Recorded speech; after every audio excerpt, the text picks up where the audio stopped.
black janitor's daughter mocked by engineers. Then fixes a dead engine. She was just a cleaner. Mocked, ignored, humiliated. But what no one knew was that Emily Jackson could hear what others couldn't. While elite engineers failed for a decade, she listened to a silent machine and brought it roaring back to life. What happened next exposed a system built on arrogance and shattered it from the inside out. Who really holds the power in a room? You'll never see talent the same way again after this story. Where are you watching from? Comment below, and don't forget to subscribe to our channel for more stories that challenge what you think you know. The floor of Sterling Dynamics' engine testing lab gleamed under industrial lights, pristine and polished, except for the trail of dust clinging to Emily Jackson's sneakers. She moved with practiced rhythm, scrubbing the metal baseboards lining the room, her focus unshaken by the clatter of coffee cups or the scattered laughter echoing from the engineers clustered across the lab. Her fingers, clad in thin, worn gloves, paused just briefly as her eyes lifted toward the massive prototype engine that loomed in the center of the room like a fallen monument. 10 years, $20 million, and still nothing but a hulking, silent beast. Most called it a mechanical failure. Emily suspected it was just misunderstood. "Hey, princess," came a familiar drawl from behind her. "How about you try cleaning right this time? Or is your father as lazy as you are?" Ryan Parker's voice sliced through the air like a scalpel dipped in arrogance. Laughter followed, sharp and unkind. Adam Lewis leaned against the workbench, smug grin plastered across his face. Mark Benson recorded on his phone, whispering something about making a fun little clip for the intranet. Emily's jaw tensed, but her hands kept moving. Scrub, dip, wipe, focus on the rhythm. Don't let them see they're getting to you. The engine, model ST-91, had dominated the center of the lab since long before she'd started working there. Its once promising design had failed in testing a dozen times, never delivering the clean power output it was designed for. Engineers came and went. Teams were reshuffled. Even one external think tank was hired. Nothing worked. Nothing changed. Now it was mostly a joke, a cautionary tale, and a prop for humiliation. "She probably thinks it's a dishwasher," Adam added with a scoff. "Maybe if she used enough Pine Sol it'd start purring." Mark's phone clicked. "Oh, this is going to be golden. Title it, Mop Queen Meets Engine Failure." Emily kept her eyes on the floor, her chest tightening, but her breathing stayed steady. These weren't new games. She'd been scrubbing this lab's floor since she was 22, working beside her father until his third heart attack forced him to stop. Too much stress, too many jokes, and too little acknowledgement that he'd once been the only one who remembered to check the lab's safety valves. They never asked what Emily had done before she wore latex gloves and pushed cleaning carts. They didn't know about the years in her grandfather's workshop, how she'd grown up to the lullaby of engines turning over, tools clinking against metal, and Henry Jackson's deep, gentle voice explaining the language of machines.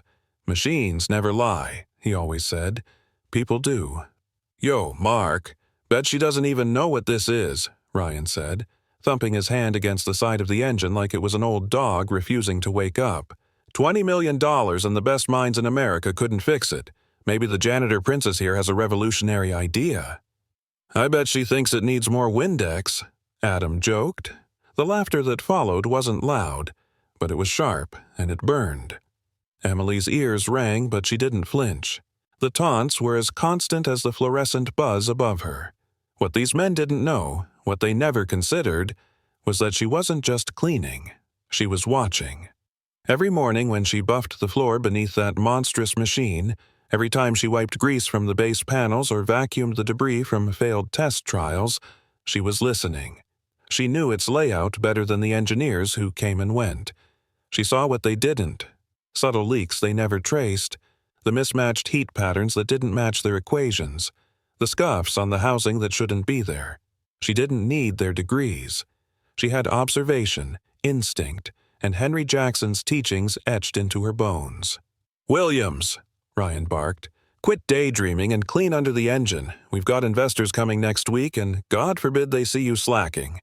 A ripple of laughter passed again, but Emily didn't move. Not right away. She straightened slowly, met Ryan's eyes, and held them just long enough for his smirk to falter. Just for a second. Something passed between them in that glance. A challenge. A threat too subtle to name. Then she dipped her head slightly and knelt to scrub beneath the base panel. Let them laugh. Let them record. The machine didn't care who was cleaning it, but one day they'd care who brought it back to life. Back in the break room, 30 minutes later, Emily scrubbed dried coffee from a chipped linoleum countertop as Rachel Simmons from HR passed behind her, giving the same practiced nod she always gave when pretending to acknowledge staff without really seeing them. "Emily," Rachel said, her tone all sweet concern dipped in static authority, "we've had a few reports that you've been seen near technical equipment. Just be aware, okay? That kind of behavior can be misinterpreted, especially with the investors visiting soon." "Understood," Emily replied, wiping harder. What she didn't say, "I've read more of your schematics than your engineers have. I just don't print them in color." That night, she returned home to her small, one-bedroom apartment on the outskirts of the city.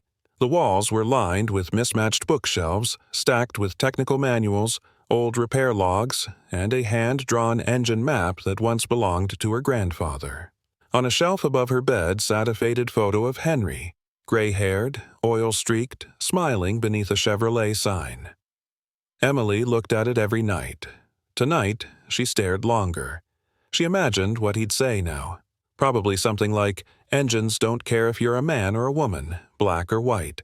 They only care if you understand them, respect them, treat them right, and they'll roar for you." She set her cleaning gloves aside and reached for a manual labeled ST91, Diagnostics and Failures, Reverend E. It was dog-eared, annotated in pencil with margin notes from her own comparisons. What had been missed, what hadn't matched the test logs. That prototype wasn't just broken. It was misunderstood. And Emily was starting to understand it better than anyone ever had. The next morning, she walked into the lab before sunrise. No engineers yet, just the quiet hum of machines in standby. She stood in front of the ST91, her reflection faint in the polished metal casing. Her hands hovered over the base like a priest over an altar. She didn't touch it. Not yet. Instead, she whispered, "What are you trying to say?" And in the silence, she listened. Later that day, while sweeping near the lab's back wall, she overheard Ryan and Adam arguing over a report due to the director. Something about data mismatches. Something about fluctuations no one could explain. Emily already knew where to look. That evening, back in her apartment, she opened a battered notebook, Henry's final project log, and ran her fingers over his last entry before his stroke. Compression readings inconsistent at 600+ elevation. Recalibrate intake sensors. Her eyes widened. Sterling Dynamics Lab sat 625 meters above sea level. No one had ever recalibrated the intake sensors. The next morning, she moved slower, deliberate, observing every intake tube, every wire, every sensor bracket. She didn't need to fix it, not yet. She just needed to be ready, because the moment was coming.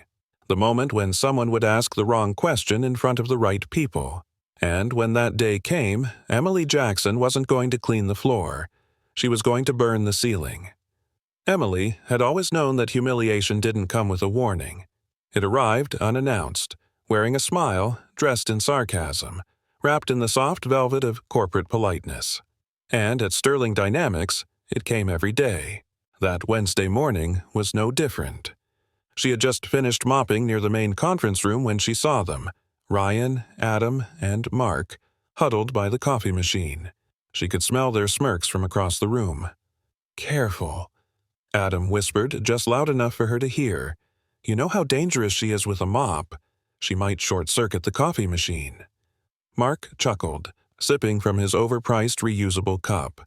"Honestly, I'm starting to think she's here to sabotage us one spill at a time." Emily didn't react. She never did, not with her face. Her defense was silence, her counterattack, observation. While they mocked, she remembered. Every comment, every laugh, every spill that accidentally happened when she was nearby. The day her father collapsed at work was etched in her memory like the scar on his temple. He'd been scrubbing the base of a decommissioned prototype when Ryan, still an intern back then, knocked over a metal canister just to see him jump. Her father's heart gave out minutes later. Officially, it was hypertension. Unofficially, it was the accumulation of humiliation. No one was disciplined. No one apologized. The company sent a fruit basket. Emily stayed. After the accident, she stepped into her father's role. The management never bothered to change the badge. E. Jackson was generic enough, and Emily had become just that, generic, unseen. Until she began to listen to the one thing no one else cared about anymore, the engine. Each day, before the lab opened, she studied it, not with the eyes of a thief, but of a student. Her fingers traced the panels lightly, committing every scratch to memory. She noted the faint whirring when the backup generator powered on, the unusual temperature lag during morning startups, the hesitation in its coolant cycle. Things no one else seemed to notice. Or maybe they noticed and dismissed them. After all, it was just Emily. But something had changed in recent weeks. Ryan had become more theatrical. His cruelty evolved from passing insults to orchestrated scenes. Like the time he left a half-empty coffee cup on the floor next to the engine and accidentally spilled it while Emily was cleaning nearby. "Oh no," he gasped with faux shock. "Someone might slip. Good thing our cleaning staff is so competent." The lab erupted in laughter. Emily's cheeks burned, but she cleaned the mess without a word. She always did. No complaints, no confrontations. That's how they wanted her. Silent and compliant. But Ryan wasn't done. On Tuesday, he interrupted a technical meeting just to humiliate her. "Williams," he barked, pointing at her like she was a defective appliance. "Could you pretend to clean somewhere else? We have clients visiting tomorrow, and the last thing we want is them thinking the janitorial staff runs diagnostics here." A few engineers chuckled. Some just looked away. None intervened. Later that afternoon, Rachel Simmons from Human Resources showed up with a clipboard and a thin smile. "Hi, Emily," she said, as if addressing a child caught stealing crayons. "We've received some concerns about your behavior. It seems you've been approaching technical equipment without proper authorization." Emily blinked. "I've never touched—" "Of course," Rachel interrupted, smile still painted on. "Just understand it could be interpreted as an intent to sabotage. Nothing serious. Just be careful, all right?" And just like that, the room tilted. Sabotage. The word crawled down her spine like ice. She wanted to scream, but she nodded. That's what they expected. Rachel left with a clipboard full of lies. Emily stayed with a heart full of restraint. That night, she returned to her apartment, her sanctuary. The smell of motor oil and paper filled the air, a familiar comfort. She collapsed on her worn-out couch, still in uniform. Her knees throbbed from hours of kneeling, her fingers sore from gripping buckets and brushes. But her mind was on fire. She stared at her bookshelf.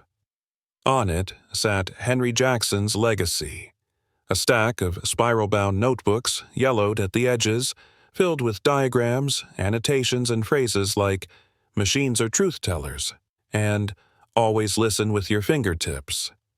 Her grandfather didn't have a formal education past high school, but he could rebuild a turbocharger blindfolded. He taught Boeing engineers how to interpret vibration patterns, taught Emily how to feel an engine's rhythm, how to treat it like a breathing thing. In one of the notebooks, she found a passage that stopped her cold. "Noise is data. Hesitation is a cry. If an engine hesitates before ignition, it's not scared. It's waiting to be understood." Emily sat back, the words echoing in her mind.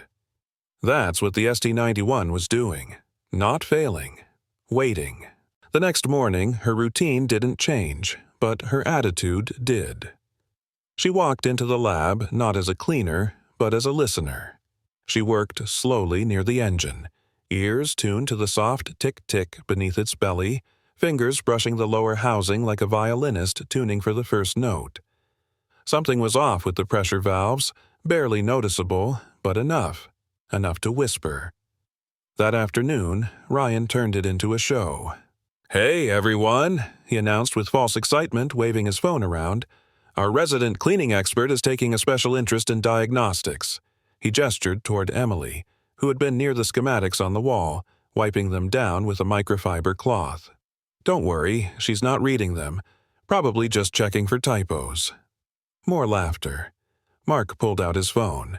"This is going on the Slack group. Title, Janitor versus Jet Engine. Anyone want to bet on who wins?"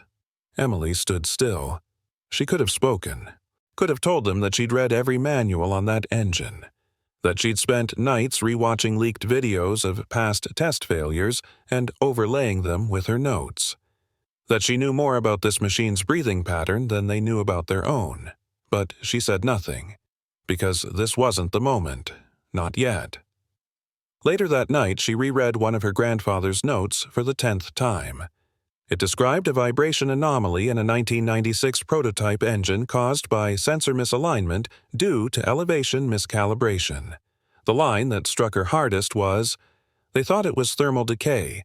I just recalibrated it for Denver altitude. Problem solved in 10 minutes. Cost them 2 years to figure that out."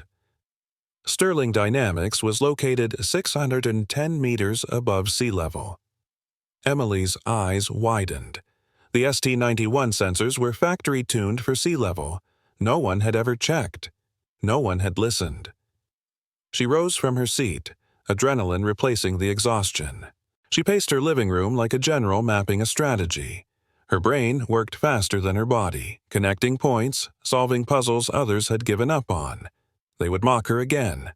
Tomorrow, and the next day, and the next. But it wouldn't matter. Because soon, someone would ask the wrong question in front of the right audience.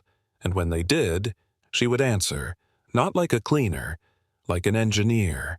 Friday came with the heavy weight of tension and unfinished work. The ST-91 engine sat in the center of the lab like a fallen god, all wires and silence, with nothing but years of failure draped over its steel frame. To most, it was just a failed prototype, a costly mistake. But to Emily, it was something else entirely. A story that no one had read properly. A voice trying to speak through the static of arrogance and neglect. She could feel it. By 6 a.m., before the engineers arrived, she stood near the machine again. She didn't need to touch it anymore. She knew its breathing, its pauses, its hidden pain. There was something different about the vibration near the intake manifold. A barely perceptible flutter. The kind of sound that wasn't even audible unless you were quiet enough to feel it in your chest. Emily crouched down and peered into the exhaust manifold's sensor wires. She wasn't sure yet, but something about the positioning didn't make sense. The diagnostics readout on the main console always showed faulty pressure, but the engine itself didn't act like it had any real internal stress. Unless, of course, the readout itself was wrong. She thought back to what Henry had once told her on a dusty afternoon in his garage, both of them elbow-deep in an old Ford pickup. "You can't trust machines, Em. Not until you learn what they sound like when they're lying." "What do you mean?" she'd asked, maybe 12 years old, skin stained with oil, eyes full of confusion. He chuckled. "They don't lie on purpose. But the parts that measure 'em, those can lie if you ain't calibrated 'em right. The machine's fine. It's the messenger that's broken." Back then, she hadn't fully understood. Now, it made terrifying sense. Later that morning, Ryan strutted into the lab late, sunglasses still on, latte in hand. Adam and Mark followed behind him like a pair of backup singers. They passed her without acknowledging her, as usual, except for Mark, who tossed a candy wrapper on the ground right by her cart. "I think you missed a spot," he said with a wink. Emily picked it up without looking at him. They talked about the upcoming investor presentation. Big names from the East Coast were flying in Monday morning. Ryan had been chosen to demo the lab's tech capabilities, including the ST-91, despite the fact that the engine had never run properly. He was going to fake the demo again. Emily could tell by the way he mentioned running simulations instead of diagnostics. At lunch, while they left to eat downstairs, she remained. Alone in the lab, she approached the engine once more and reached behind the main intake module. Her hand slid along the casing until she found the tiny panel she'd discovered the day before, a secondary calibration port. Almost completely hidden behind a structural plate. She unscrewed it carefully and examined the interior. It was there. The pressure sensor, model PRX550, factory calibrated for sea-level operation. Stirling Dynamics sat 600 meters above that. It wasn't a flaw in the engine's mechanics. It was a flaw in assumptions.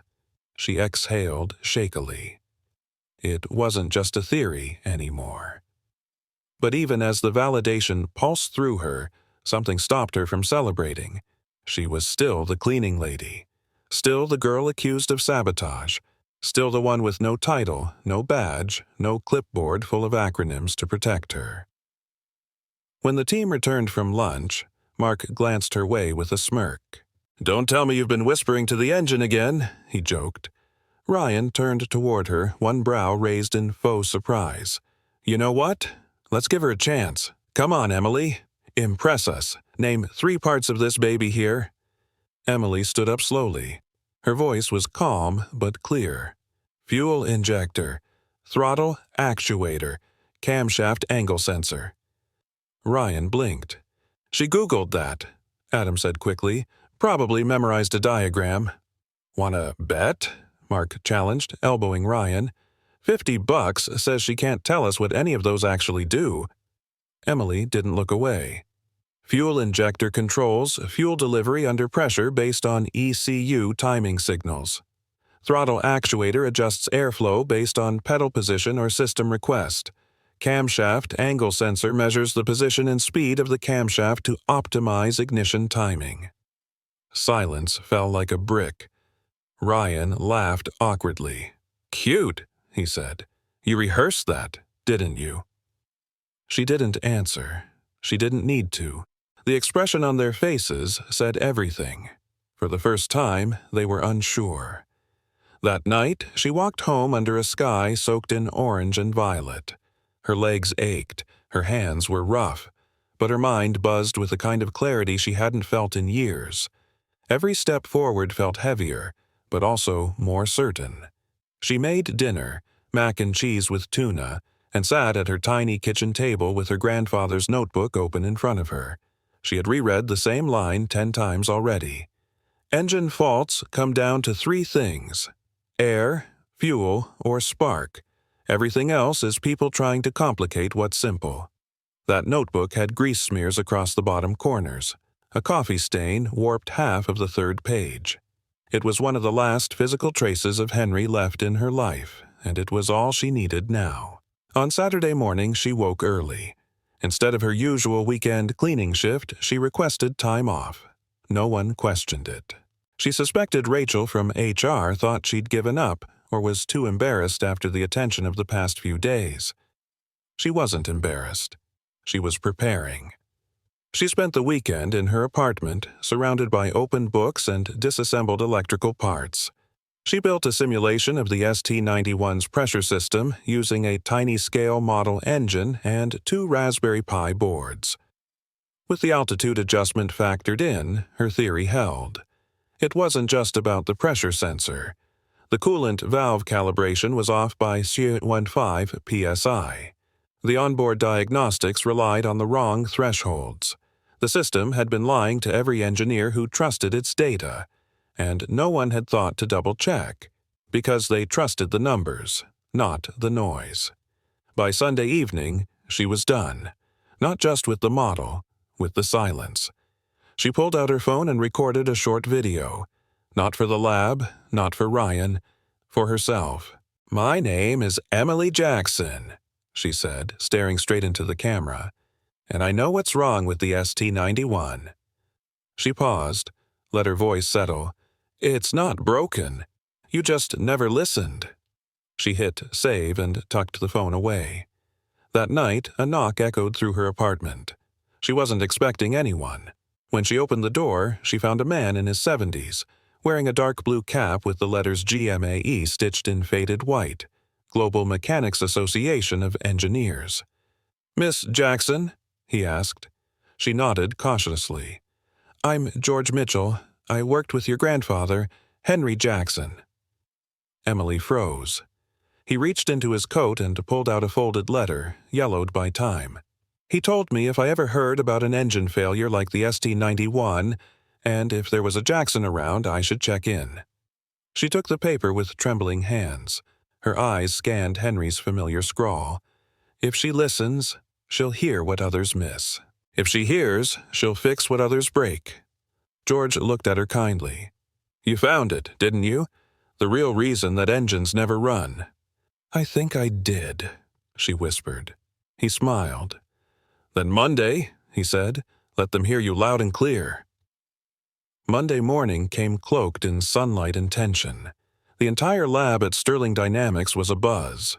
Word had spread, first in whispers, then in gleeful cackles, that something unusual was brewing.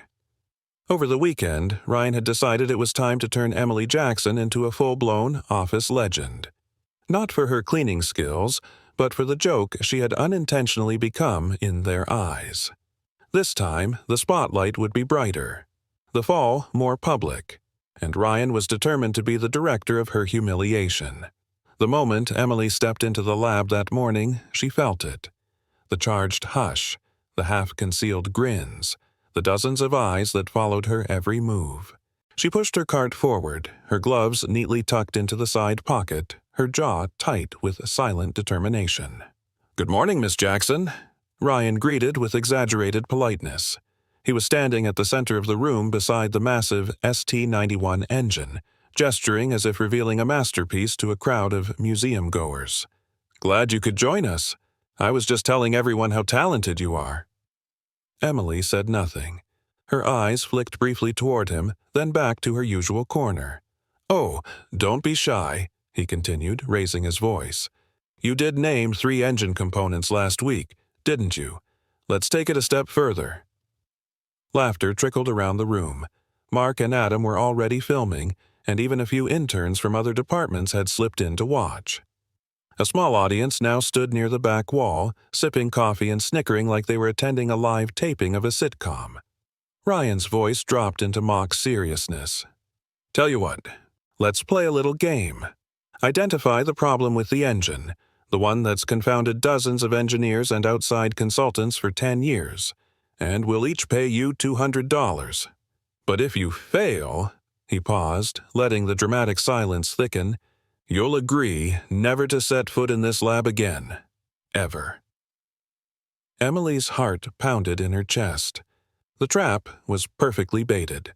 Public ridicule or forced exile, and yet she was ready. This wasn't a battle she had been dragged into. It was one she'd been preparing for. "I accept," she said, her voice clear and steady. There was a beat of stunned silence, followed by hoots and mock cheers from the engineers. Mark clapped his hands, delighted. "Oh, this is going to be better than Netflix." But then came a voice no one expected. "I'd like to observe." The room turned. Standing just inside the lab's glass doors was George Mitchell, dressed in a pressed gray jacket, silver-framed glasses glinting under the fluorescent lights. His presence carried weight. Whispers broke out. A few people straightened their spines. The older engineers in the room knew who he was, the legendary consultant who had worked on aerospace turbine designs in the 80s and 90s and helped fix one of NASA's cooling systems during a critical launch window. "Mr. Mitchell," Ryan stammered, clearly thrown. Sure, of course, but it's just a bit of fun." George's eyes didn't leave Emily. "That's so?" he asked quietly. Emily gave him a single, almost imperceptible nod. He returned it with calm assurance. Ryan cleared his throat. Well, in that case, let's get started. Emily stepped forward, the crowd parting instinctively. She approached the ST-91 with the reverence of someone approaching an altar. Her hands hovered near the paneling, not touching, just feeling the energy of the room, the breath of the machine. "You've all been looking at this engine for 10 years, she said, not loudly, but with unmistakable clarity. And all of you trusted what it told you, not what it felt. Adam rolled his eyes. "Oh, please, we're doing poetry now?" Emily ignored him. She kneeled down beside the engine and placed her ear near the lower right side, just above the coolant intake pipe. Then she pressed 2 fingers against the metal surface. "There," she said after a pause. "Feel that? It's subtle, but it's wrong. A vibration that shouldn't be there." Ryan crossed his arms. "It's a prototype. Of course it vibrates." "No," Emily said, standing now. "Not like this. This isn't a power cycle vibration. It's a thermal pressure loop. Your coolant system is clogged in the secondary line. The main sensors didn't pick it up because they're only monitoring the primary circuit." Silence. Mark stopped filming. George stepped forward, curiosity sparking in his eyes. "Go on," George said gently. Emily moved to the left side, her hands tracing the intake housing. "Second issue," she said, her voice gaining strength. "Your atmospheric calibration is for sea level. We're 600 meters above.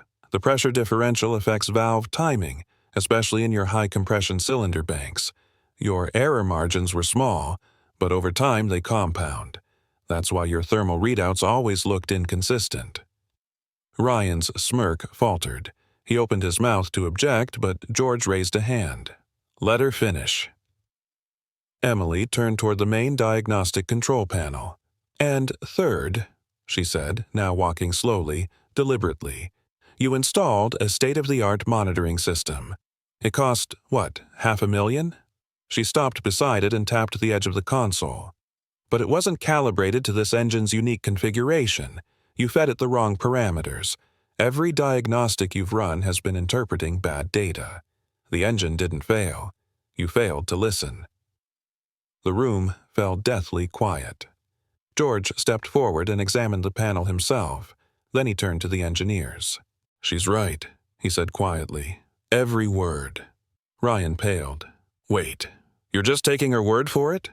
"I'm taking the engine's word," George replied. "She didn't just throw jargon at you. She interpreted the language of the machine itself, something none of you managed to do in a decade." Mark looked like he wanted to disappear.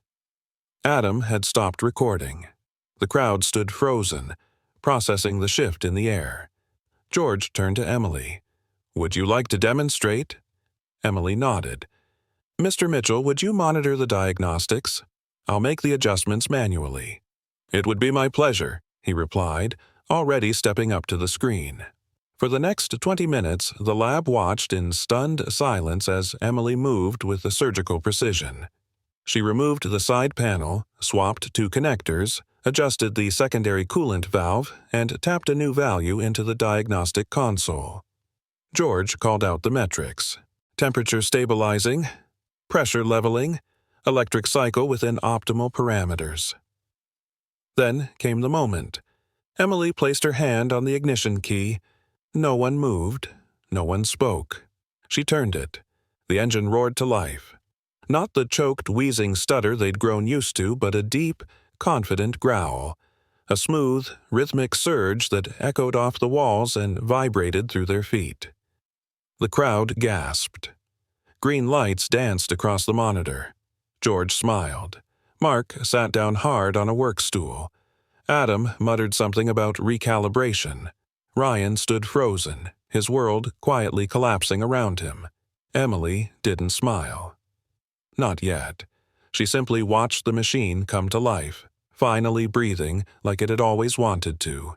George turned to the group. "Ladies and gentlemen," he said with quiet authority, "you've just witnessed one of the most impressive diagnostic performances I've seen in 40 years. Someone clapped. Then another, and then the room erupted in applause. Emily took a step back, her hands by her sides, not triumphant, but steady. Her voice, when it came, was low and firm. "Now," she said, looking straight at Ryan, "which one of you said I didn't belong in this lab?" No one answered. The applause echoed in Emily's ears long after it faded. She stood in the center of the lab, the ST-91 engine humming behind her like a beast finally unchained. It was alive now, truly alive, and every person in the room knew it was because of her. But even in that moment of triumph, Emily wasn't celebrating. Not yet. Something inside her remained locked tight, as though the moment was too fragile to trust, too easily taken away. She left the lab quietly, slipping out before anyone could ask questions or offer hollow apologies. The energy in the room was shifting, and she could feel it pressing down on her, a tide of disbelief, embarrassment, and realization. People had seen her. Not the cleaner, not the princess of the mop, but Emily Jackson, the woman who made a machine breathe. She walked home in a daze, the weight of everything crashing down only when she closed her apartment door behind her. Alone in her small space, surrounded by the scent of motor oil and old books, she finally allowed herself to exhale. She sat on the floor beside her grandfather's trunk, hands shaking slightly as she opened it. Inside were tools, some rusted, some lovingly maintained, each wrapped in cloth, each with a memory. She pulled out a faded notebook, the leather cover soft from years of use. It was the one Henry had carried in his back pocket for decades, the one he never let anyone else touch, until her. The first page was filled with his handwriting. The ink had bled slightly from age and oil, but it was still legible. Engine problems always come down to three things: air, fuel, or spark. Complicated engineers forget the simple. Machines don't lie. People do. Emily ran her fingers over the words, tears gathering in the corners of her eyes. She had done it, Grandpa. She had heard the machine, just like he always said she could. She spent the rest of the weekend poring through his notes, cross-referencing everything she'd discovered with every test report and schematic she could access online. She watched old videos of failed diagnostics from Sterling Dynamics' earlier test sessions and compared them to her handwritten notes. There was a pattern. There had always been a pattern, but they had all been too proud or too blind to see it. She paused at one entry dated 1986, marked with an asterisk. Altitude error masked by faulty coolant readouts. Fixed it in Denver by recalibrating sensor input manually. Never trust a default. She laughed softly, the sound half bitter, half amazed.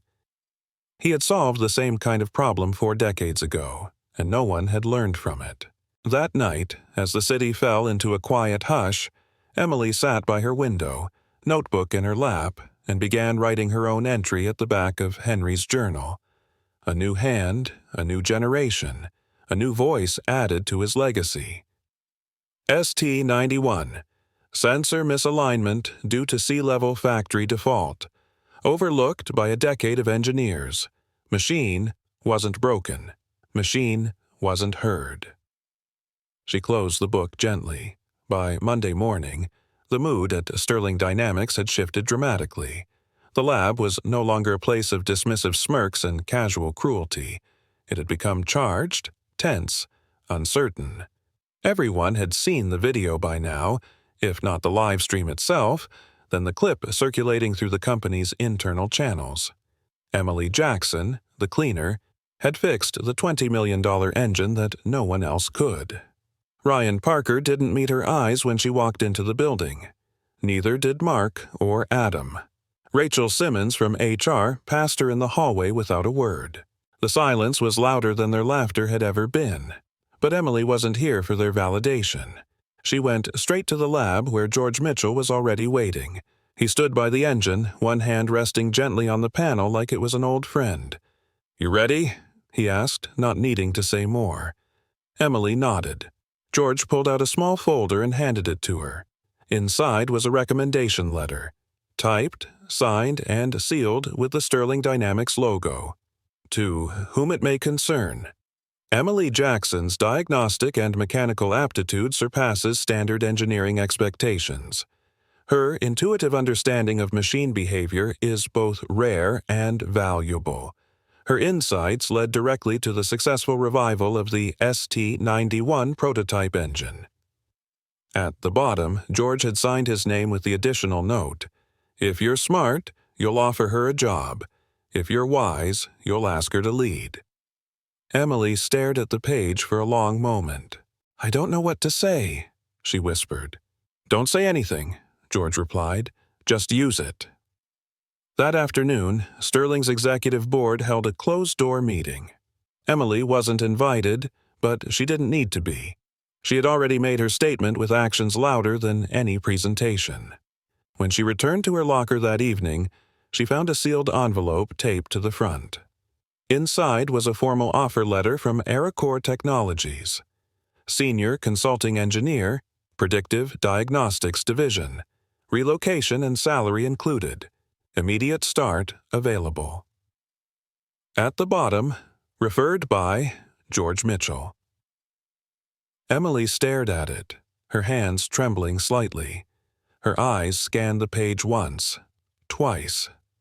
She tucked it carefully into her bag, heart pounding, not from fear, but from something else entirely. Freedom.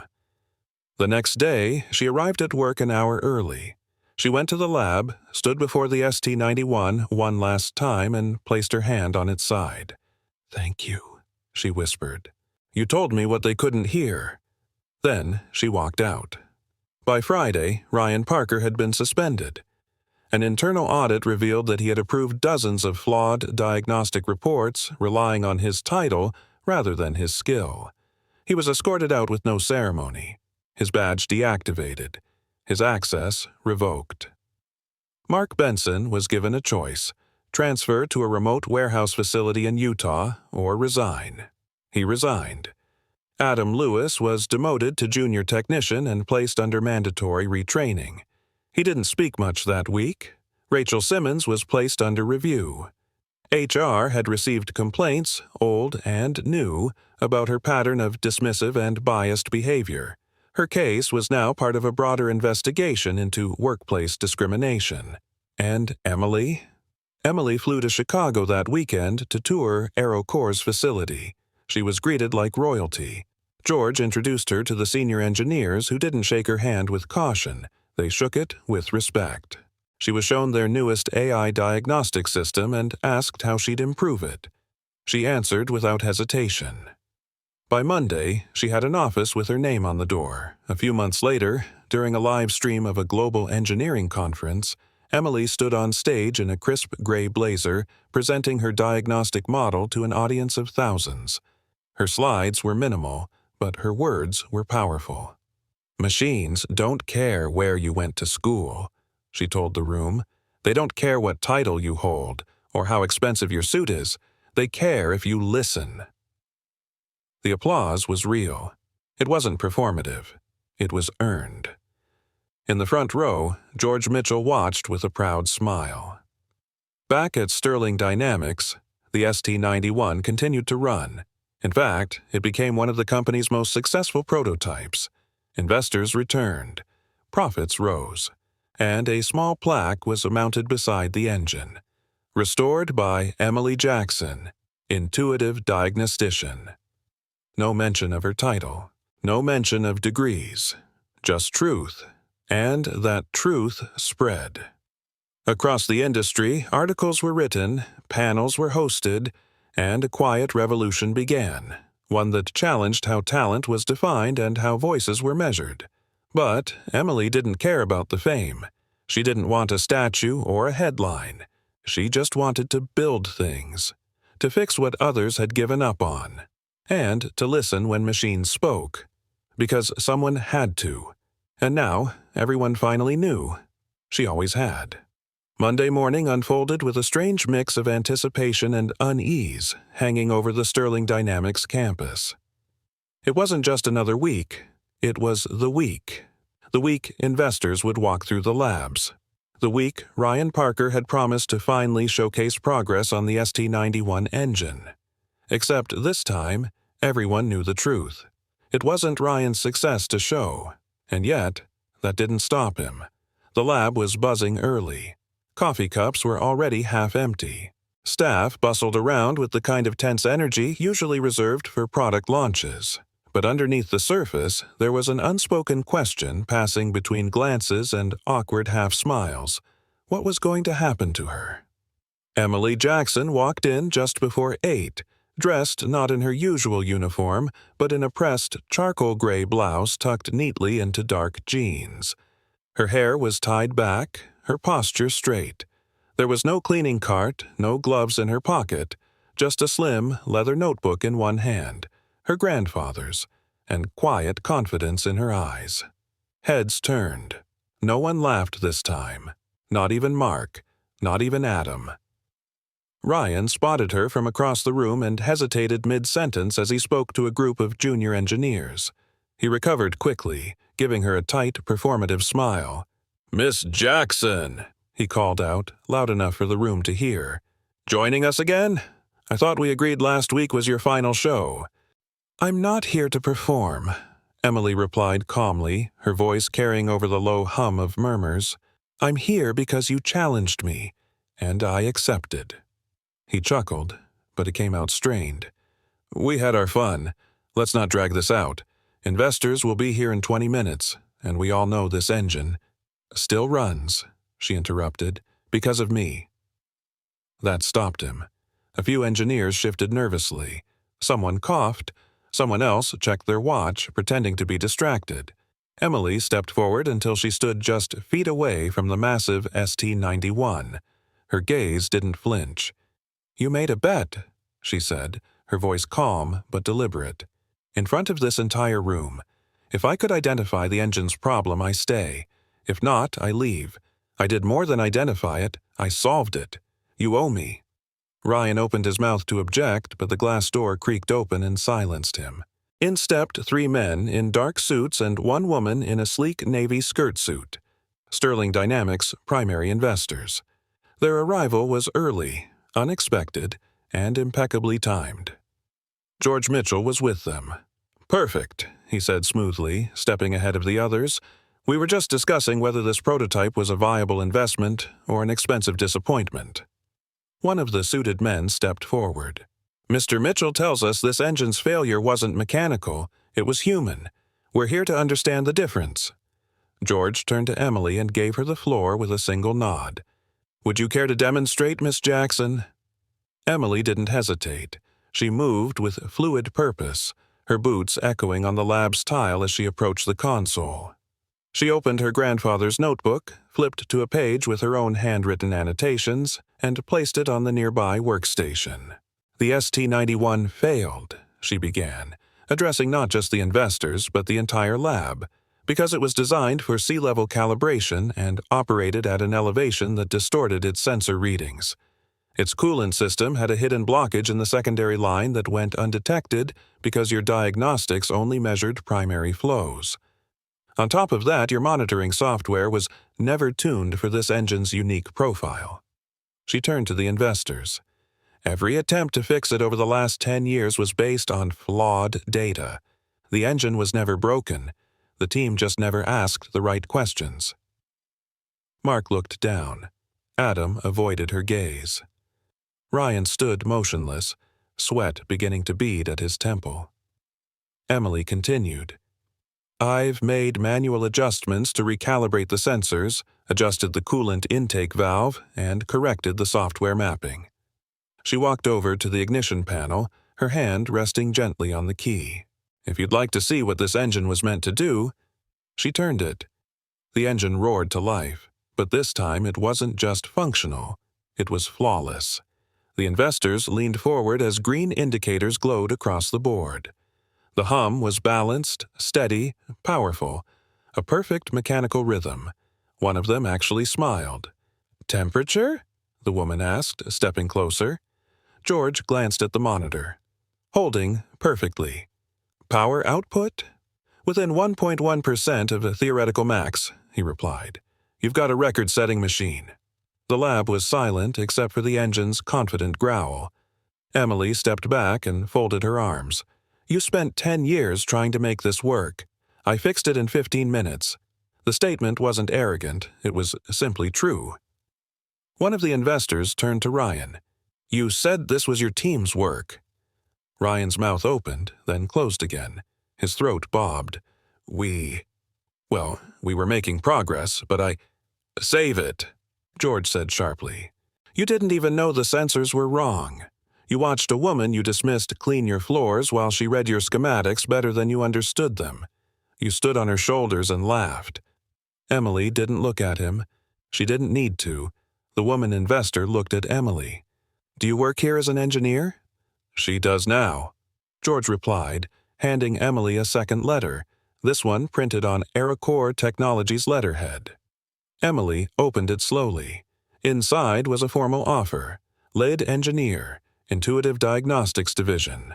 Travel, autonomy, a 6-figure salary. She closed the letter, stunned. But I haven't even— Degrees, George said, smiling. You've earned more than a degree this week. You've earned respect. Emily looked around the room. The same room that had once treated her like furniture. The same faces that once turned away when she was insulted, mocked, dismissed. Now they were quiet. Now they listened. Ryan stepped forward. This was a setup, he said weakly. You all planned this. Emily turned to face him for the first time since she fixed the engine. No, she said. You set this up the moment you made me prove myself just because of what I wear, what I clean, and how I look. I just followed through. He had no answer. The investors stayed for another 30 minutes. They took notes, asked questions, complimented Emily directly. Not once did they mention Ryan. Not once did they refer to the engine as dead weight. By the end of the day, HR had called a meeting. Ryan was placed on administrative leave pending investigation into misconduct and falsification of progress reports. Mark and Adam were reassigned, with mandatory diversity and ethics training added to their schedules. Rachel Simmons was suspended for neglecting workplace complaints and complicit bias. Emily walked out of the lab that evening as the engine still purred behind her. She passed by the glass wall and caught a glimpse of herself, tall, steady, unrecognizable from the woman who had once scrubbed tiles in the shadows. Outside, the sky had begun to darken. The wind was gentle. She stood on the steps of the building and looked back one last time. Her phone buzzed. A message from George. Dinner tonight? A few friends from Boeing want to meet you. They heard you're the one who finally made the ST-91 talk. Emily smiled. She didn't respond right away. Instead, she looked up at the evening sky and whispered, You were right, Grandpa. They just needed to listen.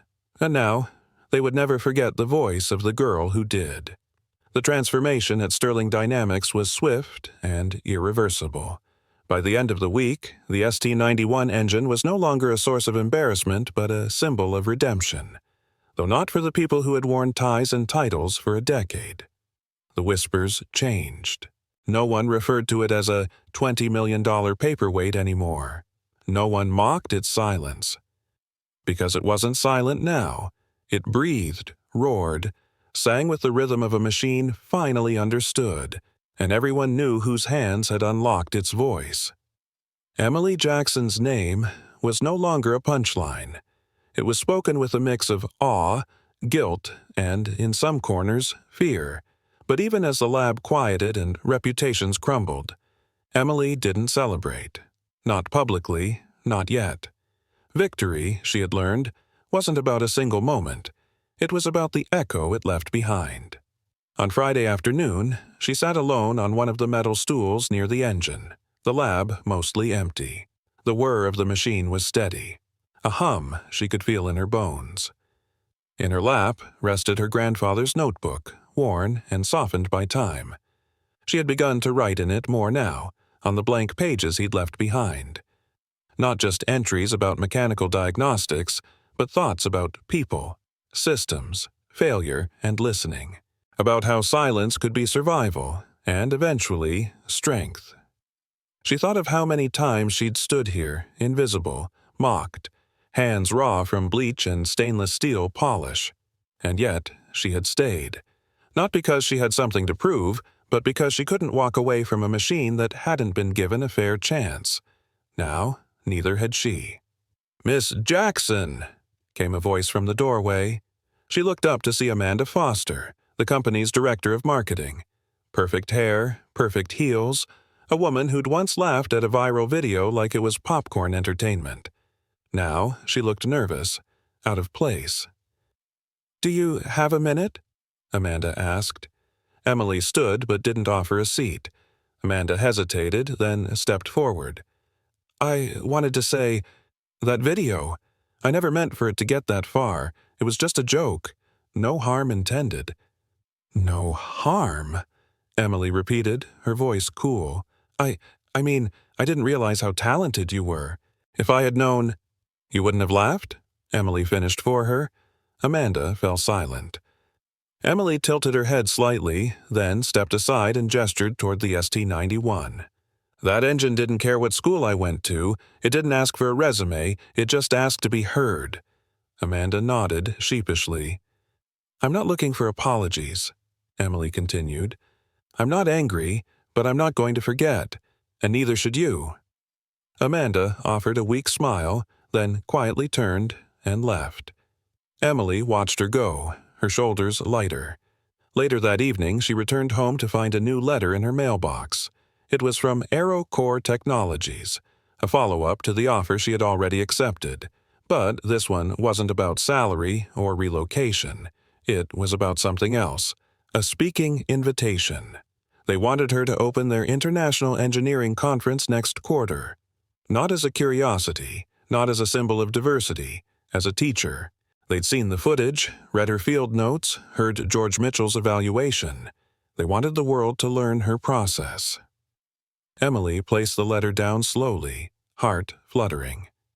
She looked across her apartment, at the blueprints pinned to the wall, the tiny prototype she had built from scrap, the toolbox engraved with her grandfather's initials. She was ready. 3 months passed in a blur. At AeroCore, she was given everything Sterling never offered: autonomy, respect, a team who listened. But more than that, she was given space to build. She founded a new diagnostic unit, one focused on intuitive mechanics, a term George coined after watching her work. She trained engineers not just to interpret data, but to observe the physical language of machines. Temperature hesitation, sound pattern shifts, subtle vibrations that said more than spreadsheets ever could. And people listened. Her story spread beyond the industry. A feature in Wired. An op-ed in The Atlantic titled "The Woman Who Heard What Others Ignored." She became a guest speaker at colleges she'd never been allowed to attend. Mechanical engineering departments began adding her case study to their ethics curriculum. Not everyone clapped. Some critics called her a fluke, a lucky guess, a product of sensationalism. But she didn't argue. She just kept working. At Sterling, the fallout was seismic. The internal investigation that began after her demonstration uncovered layers of dysfunction. Ryan Parker was officially terminated. His evaluations and reports, once praised, were found to contain cut-and-paste templates and repeated diagnostic oversights. The company offered him a severance package, which he angrily declined before vanishing from the industry radar. Rumor had it he was working at a local mechanic shop in the suburbs, trying to rebuild credibility. Mark Benson took a sabbatical that became indefinite. Adam Lewis was reassigned to a non-engineering role after failing mandatory retraining assessments. Rachel Simmons from HR was fired after the Federal Equal Employment Opportunity Commission launched a probe into discriminatory oversight. Her career never recovered. Her name appeared in industry watch lists, and companies quietly distanced themselves. The biggest blow came when Sterling's largest investor pulled out, citing a lack of leadership integrity and outdated workplace culture. The board was forced to implement sweeping reforms, including the installation of a diversity and ethics council, something Emily found bitterly ironic. They had to pay consultants to teach them what she'd been trying to show them for free, when she was scrubbing their floors. Meanwhile, Emily thrived. Her first public talk was standing room only. Engineers from around the globe flew in. She walked on stage with no PowerPoint, no flashy visuals, just a small metal piston in her hand, the one her grandfather had rebuilt with her when she was 13. "This," she said, holding it up, "taught me more than any lecture. Machines aren't magic, but they are honest, and they will always tell you what's wrong, if you care enough to listen." She didn't mention the insults, the laughter, the humiliation. She didn't need to. Her presence said it all. By the end of the year, Emily was listed as one of Forbes' top 30 under 30 in engineering. Not because she fixed a failed machine, but because she helped reshape an entire approach to diagnostics, one that valued intuition, humility, and hands-on experience alongside data and theory. She returned to her grandfather's grave on the anniversary of his passing. The cemetery was quiet, the sky pale and cloudless. She knelt beside the headstone, which she had recently replaced with a polished black granite slab etched with a simple inscription: Henry Jackson, mechanic, mentor, listener.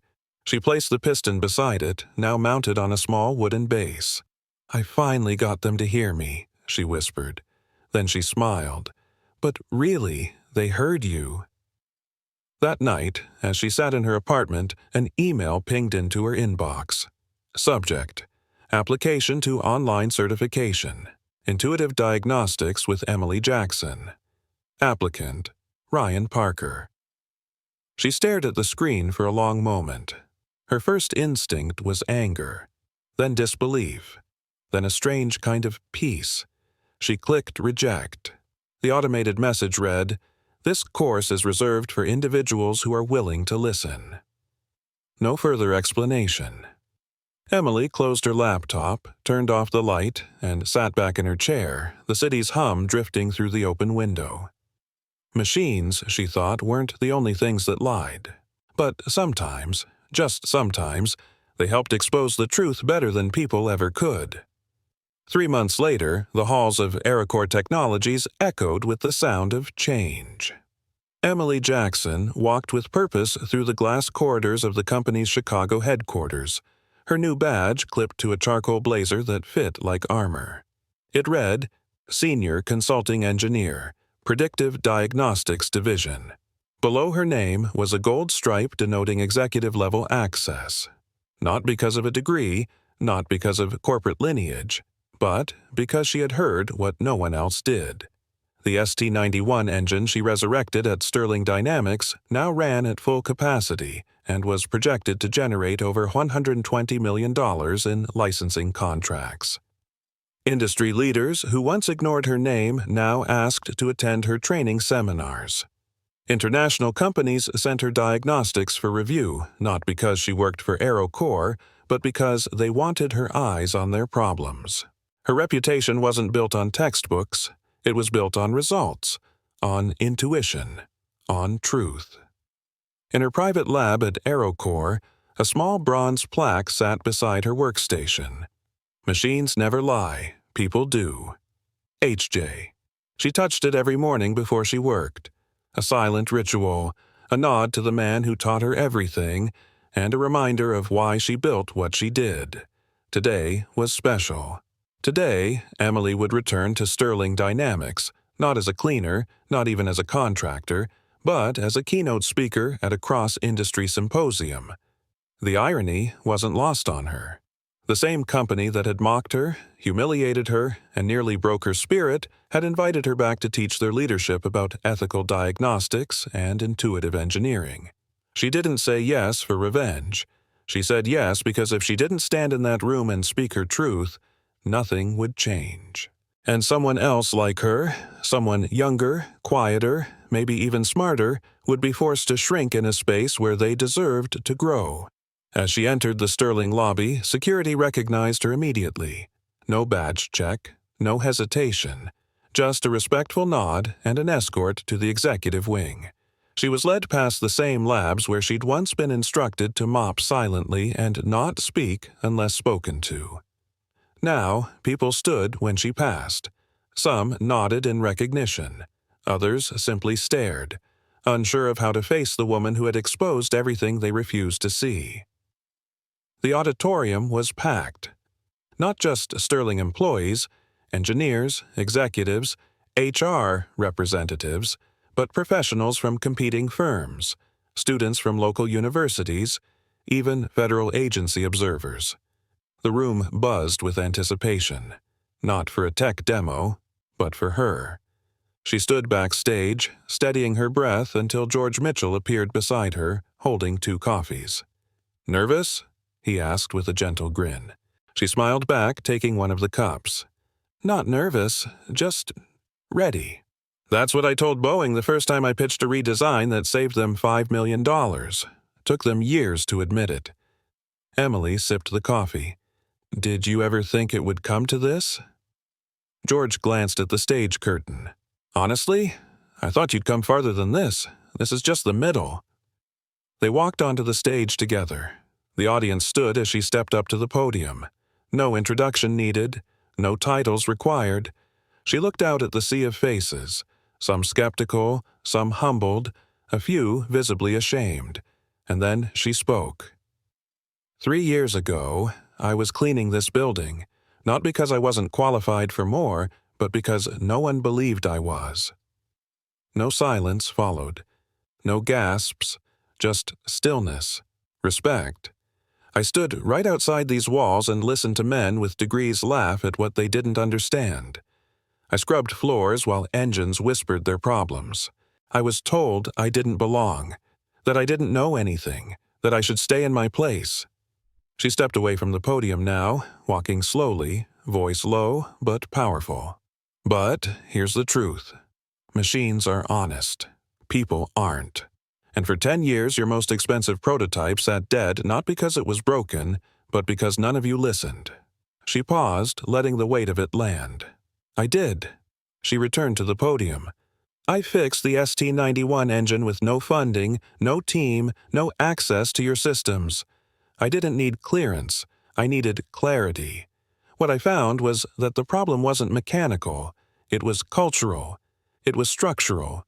You ignored the quiet voice in the room. You dismissed lived experience. You confused arrogance with expertise." Now there were reactions. Heads lowered, pens stopped mid-sentence. "I'm not here to shame you," she added. "I'm here to teach you how to be better." Over the next hour, she outlined a new model for diagnostic interpretation, one that blended sensor data with physical indicators, human observation, and environmental context. She shared case studies from her work at AeroCore, where intuitive mechanics had prevented millions in potential failures. She quoted her grandfather, referenced her experience, and even pointed out flaws still embedded in Sterling's existing software updates. She ended with a simple sentence: "You cannot measure what you refuse to see." The room erupted in applause, but she didn't bask in it.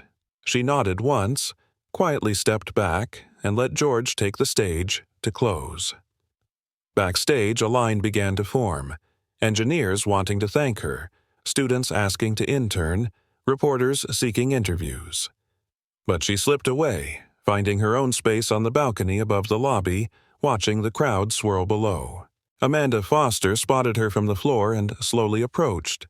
This time, with no camera crew, no entourage, just sincerity. "Emily," she said quietly, "I wanted to thank you for coming back, for not letting that place keep you down." Emily met her eyes. "I didn't come back for them. I came back for the ones watching, the ones who need to know that they don't have to stay invisible." Amanda nodded. "I get that now." That night, back in her apartment, Emily sat at her workbench, hands deep in a prototype that wasn't for profit. It was a small diagnostic tool she was designing for public schools, cheap, durable, easy to teach with. She had plans to launch a program called the Listening Lab, where she'd train underprivileged kids in the art of mechanical empathy. Because talent wasn't just found in universities. It existed in garages, in basements, in back rooms of cleaning supply closets. It lived in kids who fixed lawnmowers instead of laptops, in girls who rebuilt engines while the world told them to play with dolls, and she was going to find them. Her phone buzzed, a message from George. NASA called. They want to consult with you on a malfunctioning atmospheric turbine. You interested? She replied, always. The next morning, she boarded a plane to Washington. Another lab, another machine, another story waiting to be heard. But this time, she wasn't the one who had to prove anything. This time, the world knew exactly who she was. Emily Jackson. The woman who listened and taught the world how. Emily Jackson's journey reminds us that true brilliance is not always wrapped in diplomas, titles, or corner offices. Sometimes it's found in silence, in humility, in someone others refuse to see. This story teaches us that knowledge is not just memorized facts, it's the ability to observe, to listen, and to understand when everyone else is too proud to pay attention. In a world that often judges people by where they come from or what's on their resume, Emily proved that passion, persistence, and purpose are more powerful than pedigree. Her victory wasn't just about fixing an engine, it was about dismantling a system that confused arrogance for competence.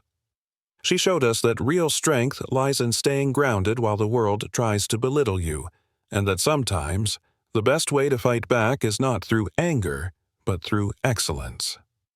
Her story is a call to all of us, to never underestimate quiet potential, to advocate for those unheard, and to create spaces where talent is measured by what people do, not by where they come from. Because the next game changer might not be in the spotlight. They might be in the shadows, watching, learning, waiting for their moment to rise. Where are you watching from? We'd love to know which part of the world you're tuning in from. And if this story touched your heart, don't forget to subscribe to our channel for more powerful stories that uplift, inspire, and remind us of the dignity in every human soul. Hit that subscribe button and join our growing family of listeners who believe in hope, humility, and human potential.